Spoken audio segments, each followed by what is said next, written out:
Welcome back, and just in case you are joining us, this is Morning Express Sports Chat segment, and we are glad that you are still with us so that we can discuss these matters on sports, and especially the never-ending case of doping, whereby with the World Anti-Doping Agency's Compliance Review Committee unanimously recommending on Thursday that Kenya be found in non-compliance with the WADA code with immediate effect. And therefore today we are asking that, is Kenya stretching the patience of WADA just because they are a dominant force in middle and long distance running? And today in the studio I've brought to you Milton Nyakundi, a media consultant, and also Dindo Ayeko, the editor of Dimba Sports, so as to help us understand what is going on. But before we get back to them, let us have a listen to what the stakeholders had to say about Kenya's non-compliance.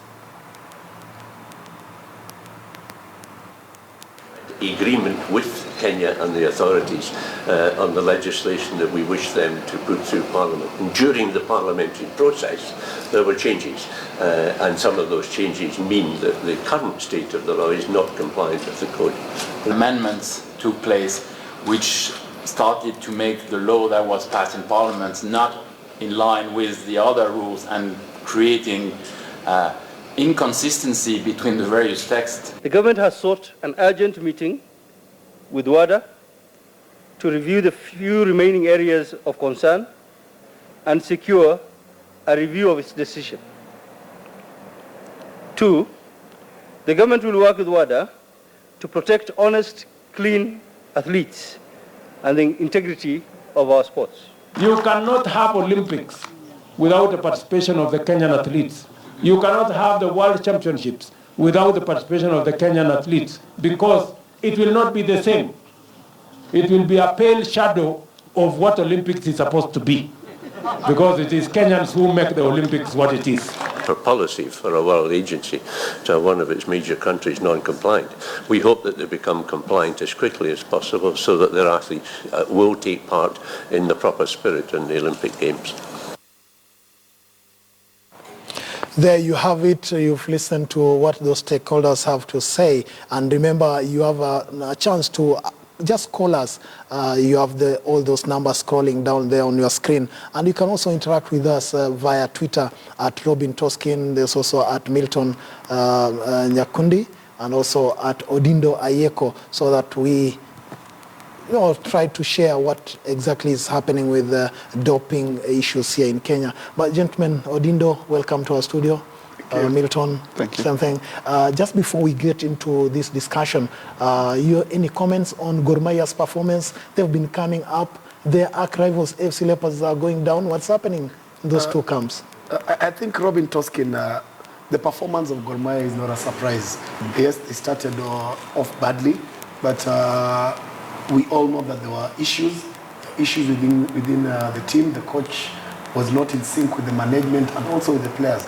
Now that they have a new coach, Zemaria, and he's brought in so much harmony within the team. You can see the players are playing for each other, they're fighting for each other. And we saw it when they played against Sony. They scored within the last 5 minutes. Yesterday again, when everybody thought it was all going to be a draw, Kahata popped up and scored ahead. I've not seen Kahata scoring. It's not a surprise. For AFC Leopards, it's also not a surprise that they're going down, because... Not a surprise? It's not a surprise. It was AFC Leopards actually going back to where they belong. Unless they solve their internal issues, it is so unfortunate that they have very, very good players who are playing with passion. Players who are not bringing in any politics. But off-pitch issues are affecting the team, and we are seeing now what is happening. For a fan to go actually and slap a coach, it tells a lot about what is happening at AFC Leopards at the moment.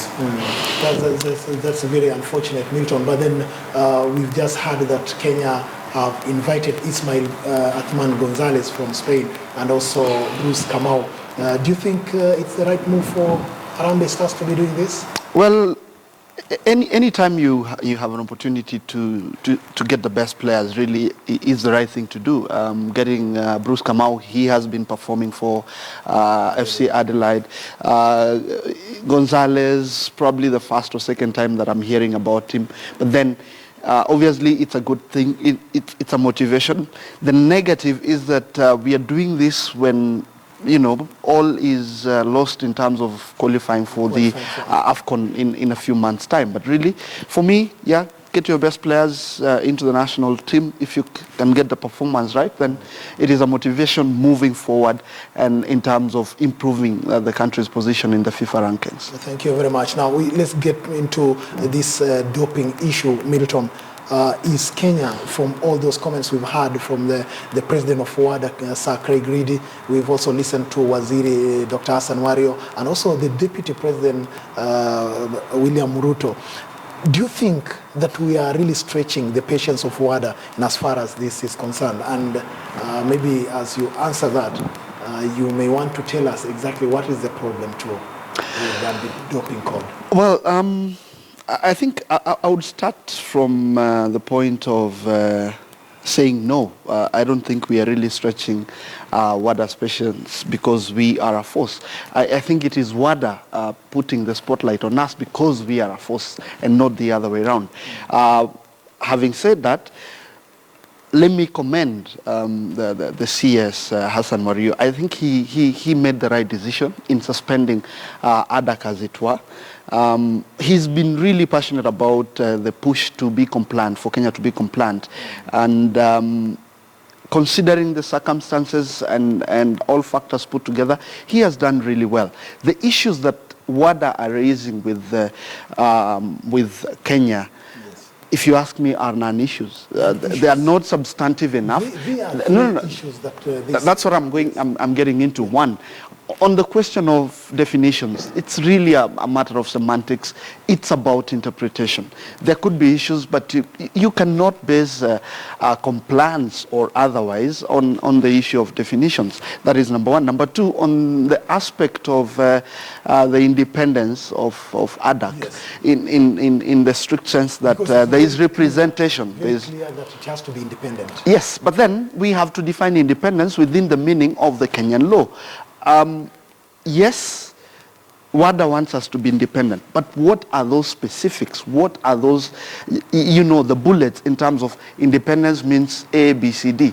But you cannot have an ADAC, a National Anti-Doping Agency, that is receiving money from taxpayers, and then you're saying that the Kenyans will not directly have a representation in that body. It has to be within the Kenyan law. It has to be a semi-autonomous body. But in terms, you cannot say that we can be entirely have a National Anti-Doping Agency that has no representation from the Attorney General's office, for example, or other public institutions that rightly represent the interests of the Kenyan people. What we are saying, what should be the principle in terms of that independence? We have to define it. On issue number 3, criminalization, maybe there is a point in that, in saying you cannot criminalize doping because it is not the case elsewhere in the world. But my expectation would have been to appreciate that Kenya has made, tremendous effort to have the law passed within the shortest time possible. No other country has done that. Russia, it has taken them 6 to 8 months, and it's still not in place. So I expected that WADA would have done, a note to the government, through the Ministry of Sports, and say, we are raising issues. You've done a good job, but can we have these issues addressed, but not to declare a country non-compliant? Milton Yakuli is saying that there are 3 issues that were raised by WADA, and one of them is deletion of 2 terminologies. One of them is the definition of an adverse athlete, as well as also adverse analysis, findings analysis. And the other issue was the inclusion of the Attorney General's office in the Anti-Doping Agency of Kenya, as well as also representation from the Treasury, which according to WADA, that in itself compromises the independence of ADA. I think it's very, very important that Kenya works with WADA, because doping has become a very serious issue. And I disagree with Nyakundi when he says the CS has worked. We've seen the CS's passion. His passion is just on the media. What has he been doing behind the scenes? The CS must come out and tell us these are the key areas that we've worked on. How is it that we've waited for these threats to come so that we now start acting, so that we send the CS to Canada? These are issues that should have been sorted before then. We should have worked with WADA all through, and we guide each other. Which are the best areas to work on to ensure that we are compliant? Yes. We should not have waited. One, push the president to assent to that bill. Two, wait again until we are told that we are not compliant, now to start running up and down. Yeah. Yeah. I think these are but really, Milton is raising that issue that the minister is supposed to, is the custodian of all these things, that he should have babysat this document and ensure that Parliament does not interfere with the document. And you are saying the minister has done. I really think that as much as we want to crucify the CS, I am privy, and the country is privy, because the CS is on record as saying, you know, that they worked with WADA every step of the way. And the bill that finally was assented to by the president was actually the 8th edition that was done by the government of Kenya, sent to WADA for approval. Yes, there may have been changes, but the CS, we all know that in the current parliamentary system, CSs or ministers do not sit in parliament. And maybe at the level of publishing the bill on the floor of the House, what can the CS do? Perhaps we need to ask the majority leader, Aden Duale, whether, and the chairman of the National Assembly Committee on Labor and Social Welfare, whether indeed they made changes at the level of publishing. I spoke with Duale, and Duale said that they did not change anything. They did not amend anything. The only thing they did was to pass that document. And WADA insisted that nothing should be touched. But then we saw those changes. So and I'm asking, and that is the point at which we must then, as a country, ask ourselves what the critical question is. And if you ask me, it is not about blaming Duale or so-and-so or the CS, but it is about putting the interests of the country now at heart. WADA have said, and rightly so, that they are ready to engage with us. IAAF and the IOC have said, we are not going to suspend Kenya from participating in international competitions, including the Olympics. So I think the critical point is where we are. There is an element of geopolitics in it, and that is why, in the wisdom of the president and the government, as it were, and the Kenyan people, we are saying we are roping in the CS for foreign affairs, so that we can deal with those little details that we may not be privy to. And if you ask me, I honestly... He's saying that there's the introduction now of the foreign affairs CS, that is Amina Mohamed.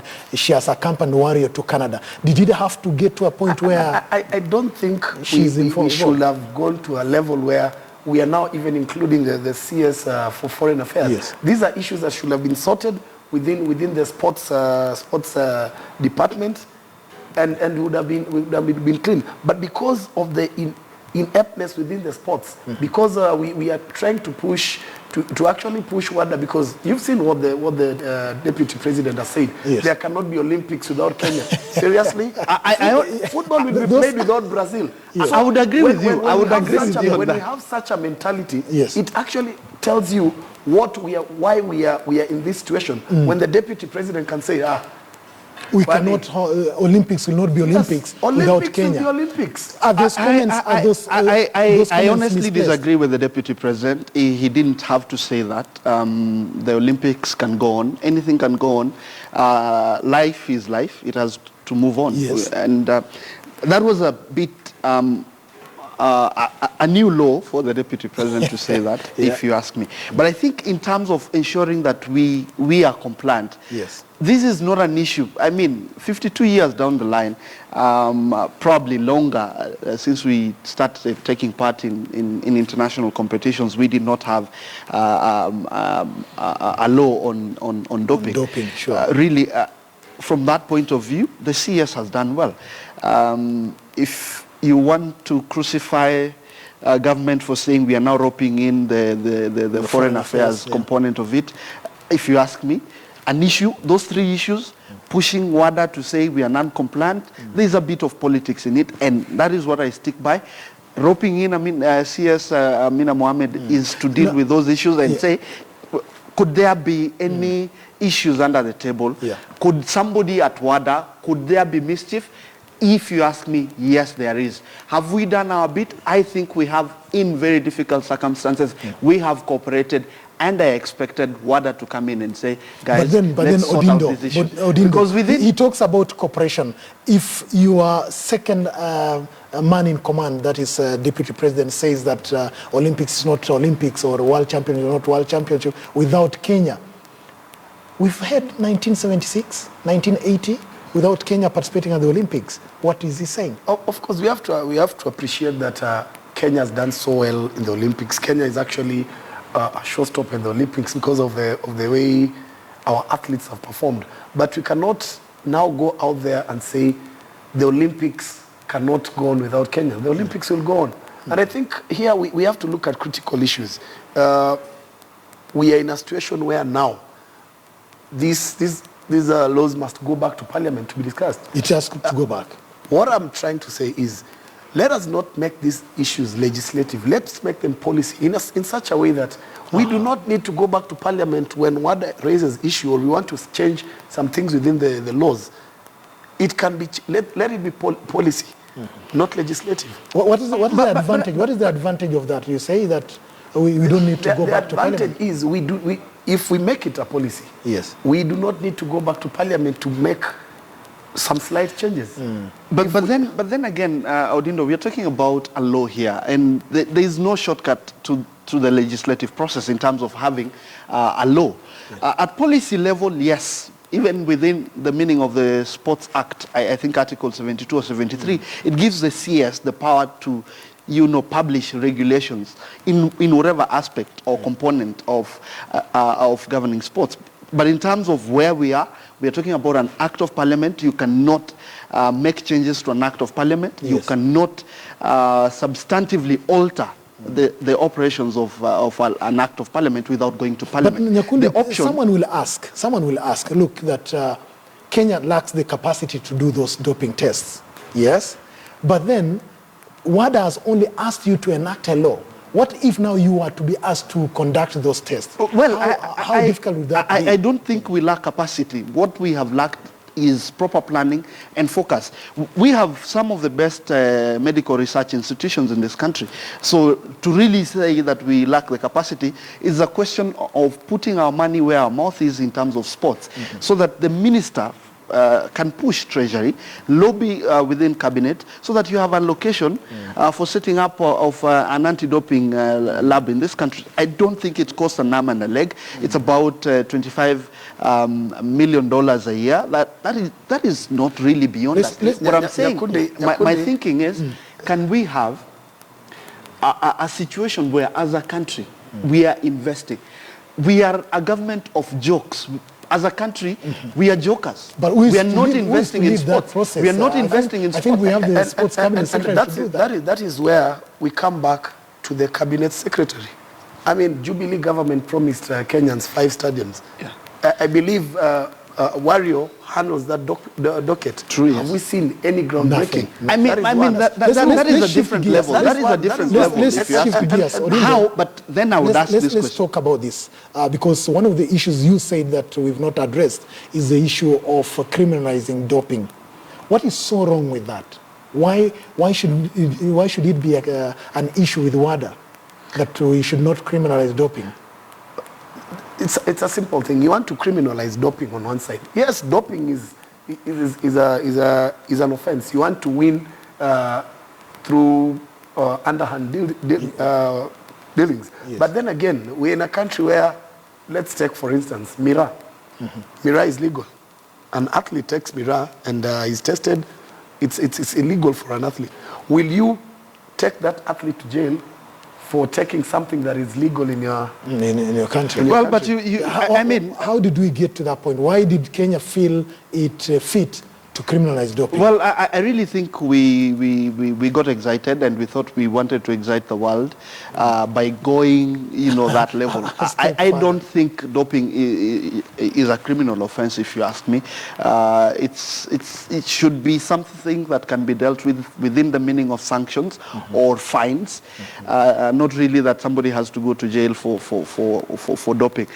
So I think on that, we were a bit, we overstretched our imagination, and I think we wanted to excite WADA and say, this is how far we want to go. Yeah. But then, where we are in deep sea. What is the way out of it? I think it's just a question of introducing an amendment bill in Parliament, and once that is done, it should not be an issue. Once Parliament is out of recess, I think we should be able to have that. That brings us to this question that in the whole process of enacting this law, are there some supremacy battles? Is someone trying to show that he or she can do this and nobody else can do that, Wadindo? Personally, I think there are some supremacy battles. You saw the way the issue of the rugby team was mishandled. Yes. On one side, we say these guys are using some performance-enhancing drugs. On the other side, they're clean. So I think it's very important that that the ADAC itself needs to be cleaned up. We need to look at who is working there, what are their interests. Before now we move on from there, because there are so many issues. Those are issues that have to be handled. How is it structured, Nyakunde, as a media consultant? Maybe you've had an opportunity to work with the sports ministry. How is it supposed to be done, and who is in charge, and who is just supposed to provide the content? Well, there are two levels of working. It's a public institution like all others. You have the board, and then you have the management, which is led by the CEO. But in terms of what Odindo is raising, the interests of the people that are in there, I think that is why I said the CS did the right thing in suspending ADAC and saying, we need to constitute it properly now within the meaning of the act as it was passed, and obviously considering the input from WADA. So my expectation would be that all these things will be done competitively. The President of the Republic will appoint the chairman of the board. I think former PS James Waweru is the current chairman. The chairman, yeah. Hopefully we are going to have it reconstituted properly.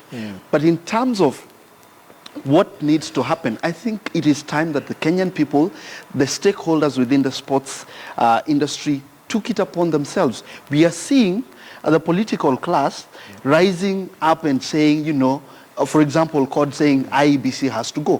What we need now is that kind of activism, sports activism. We have a caller. Let's not lose that opportunity. We have Kimboy from Eldoret. Please talk to us, Kimboy. Kimboy? Yes, sir. Hello. Yes, talk to us. My name is Abraham. Yes. Nataka nichangie kwa hiyo mjadala. Yes, tafadhali changia. Mimi ni mkimbiaji. Yes. Kwa marathon. Aha. Kweli Kenya, vile president alipitisha juzi ya kusaini katiba. CSR sioni kama alishughulika sana. Aha. Ndio alikaa mpaka WADA complain kuna IWF headquarters. Yes. Sasa kwa sisi wakimbiaji, kweli kuna wakimbiaji wenye kutumia hiyo dawa. Na tunataka serikali washughulikie ili hiyo malaria iwe. Sisi wengine tunakimbia bila chochote na tunakimbia mzuri. Na kuna maagent ambayo wanadanganya vijana wadogo watumie pesa hiyo dawa ili wakimbie mzuri.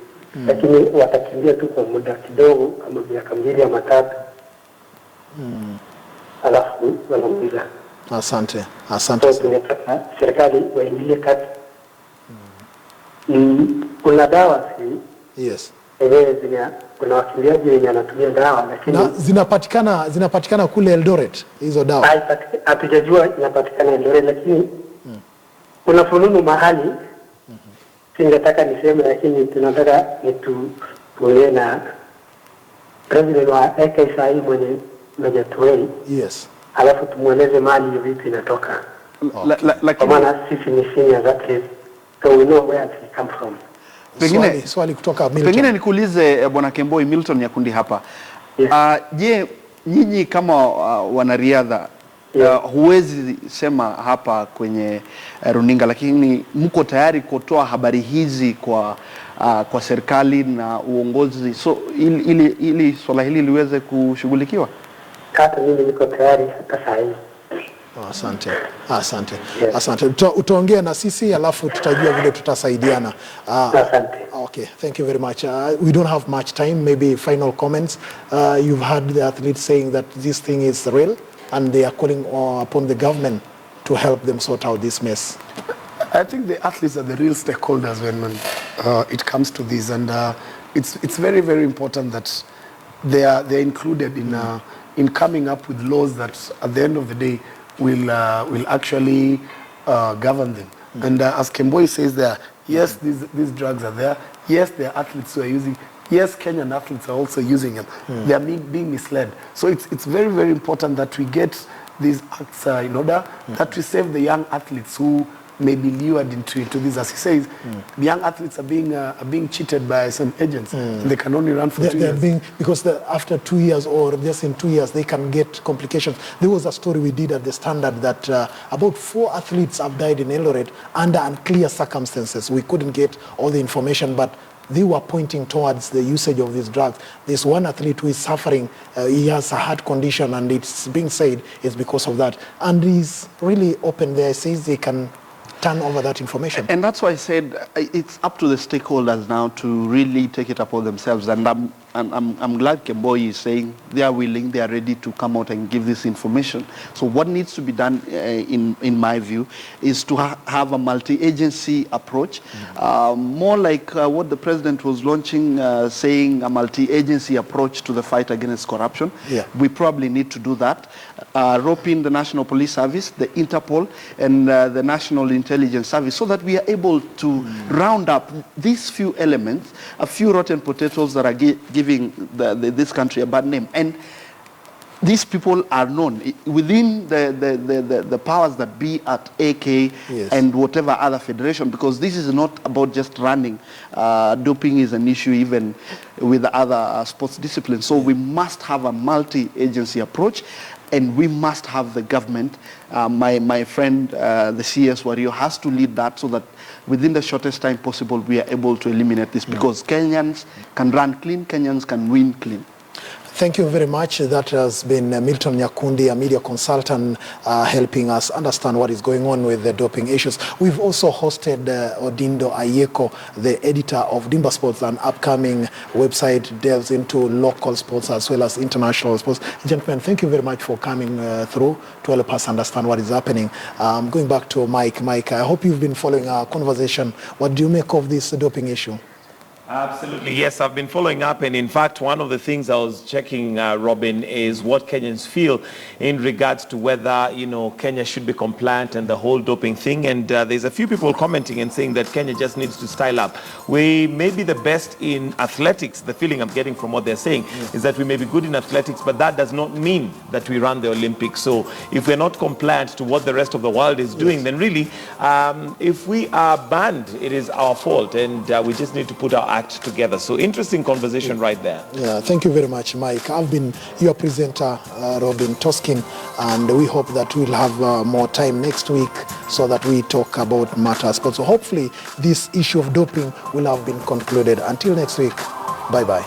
All right, and that's where we're going to wind up Sports Chat this morning, but do stay with us right here on KTN News. And in case you're on KTN Home and you keep wondering, what is this you're talking about, KTN News and KTN Home?